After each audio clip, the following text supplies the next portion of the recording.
এই ঘূর্ণিঝড়ের মধ্যে ছাদে যদি গাছগুলো থাকতো তাহলে গাছগুলোর ভীষণ হারে ক্ষতি হতো, আর তার জন্যই গাছগুলোতে নিচে নামিয়ে আনা হয়েছে সিঁড়িতে। কারণ ঘূর্ণিঝড় আসলে এই গাছগুলো একদম ভেঙে যাবে, ঝড়ের তাল সামলাতে পারবে না, টবগুলো ভীষণ ভারী, তার সত্ত্বেও হচ্ছে কি নিচে নামিয়ে আনতে হয়েছে। আর ছাদেও কিছু কিছু গাছ আছে, সব গাছ নিয়ে আসা হয়নি। তার মধ্যে ড্রাগন গাছগুলো যেগুলো একদম বাঁধা আছে, এগুলোকে আর খোলাই যাবে না সেই সিস্টেমের গাছগুলো রেখে গেছে। ড্রাগন গাছগুলো তো ভরে পুরো ফুল এসছে, কোনো কোনো ফুল ফুটেও গেছে।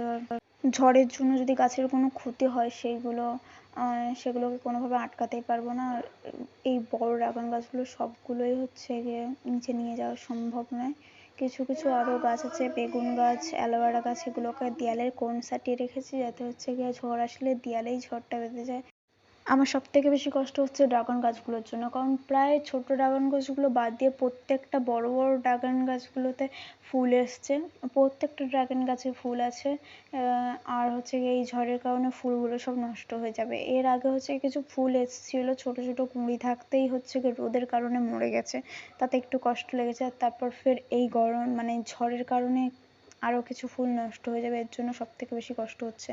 আর কিছু ফোটা ফুলও আছে, সেগুলো কি হবে তার ঠিক নেই। যতদূর সম্ভব কিছু কিছু গাছ বাঁচানোর চেষ্টা করেছি, আর এগুলোকে নিচে নিয়ে যাওয়াই একেবারের জন্য সম্ভব নয়। এখন তো তাও টিপ টিপ করে বৃষ্টি হচ্ছে, কিছুক্ষণ পর যখন ঝড় আসবে পুরোটা তছনছ হয়ে যাবে।